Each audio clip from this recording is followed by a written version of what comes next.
पाठ 11 वाक्य सेंटेंस। बच्चों, आप जान चुके हैं कि विभिन्न ध्वनियों के मेल से शब्द बनते हैं तथा शब्दों का हम वाक्यों में प्रयोग करते हैं। वाक्यों का प्रयोग हम आपस की बातचीत में करते हैं, जैसे मेरा नाम राहुल है और तुम्हारा नाम क्या है? मैं स्मिता हूं। तुम कौन सी कक्षा में पढ़ते हो? मैं 5वीं कक्षा में पढ़ता हूं। इस बातचीत से आप समझ गए होंगे, हम शब्दों का प्रयोग वाक्यों में करते हैं। वाक्य में प्रयुक्त शब्दों को शब्द नहीं, पद कहते हैं।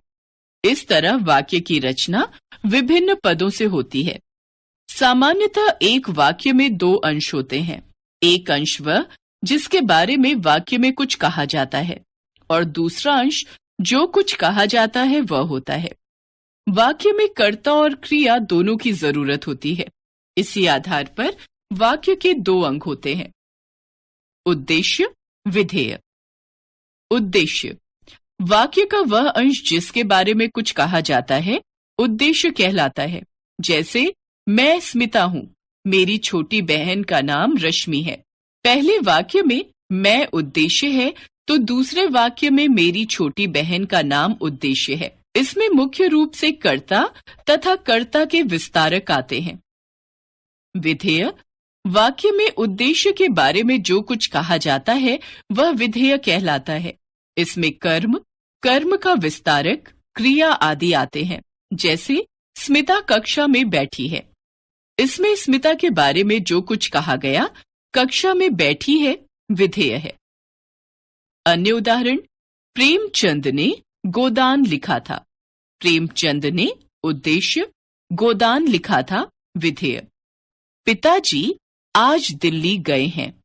पिताजी उद्देश्य, आज दिल्ली गए हैं विधेय। सूर्य आज 5:45 पर उदय हुआ। सूर्य उद्देश्य, आज 5:45 पर उदय हुआ विधेय। अमित चोपड़ा कक्षा में प्रथम आता है। अमित चोपड़ा उद्देश्य, कक्षा में प्रथम आता है विधेय। बालक गेंद से खेल रहा है।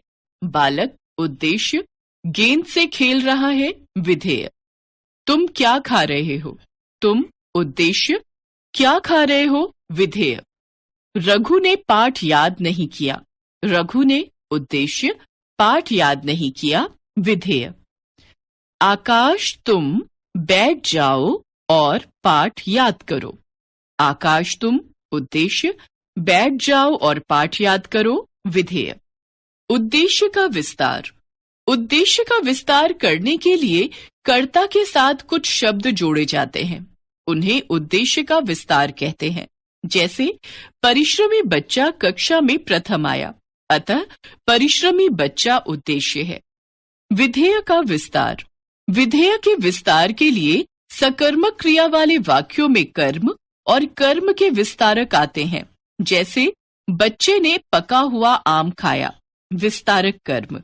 इसके अलावा क्रिया विशेषण भी विधेय का विस्तार करते हैं। जैसे मीरा आज रात को ट्रेन से दिल्ली जाएगी। आज रात को क्रिया विशेषण, क्रिया का विस्तारक। वे विधेय के विस्तार हैं, अर्थात विधेय का ही हिस्सा है। जैसे मोहन पाठ ध्यानपूर्वक सुनता है। इसमें ध्यानपूर्वक शब्द विधेय का ही हिस्सा है।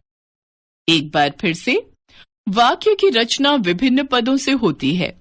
वाक्य के 2 अंग होते हैं, उद्देश्य, विधेय। उद्देश्य वह है जिसके बारे में कुछ कहा जाता है। उद्देश्य के बारे में जो कुछ कहा जाए विधेय कहलाता है। उद्देश्य तथा विधेय के अर्थ में विशेषता लाने वाले शब्दों को क्रमशः उद्देश्य का विस्तार तथा विधेय का विस्तार कहा जाता है।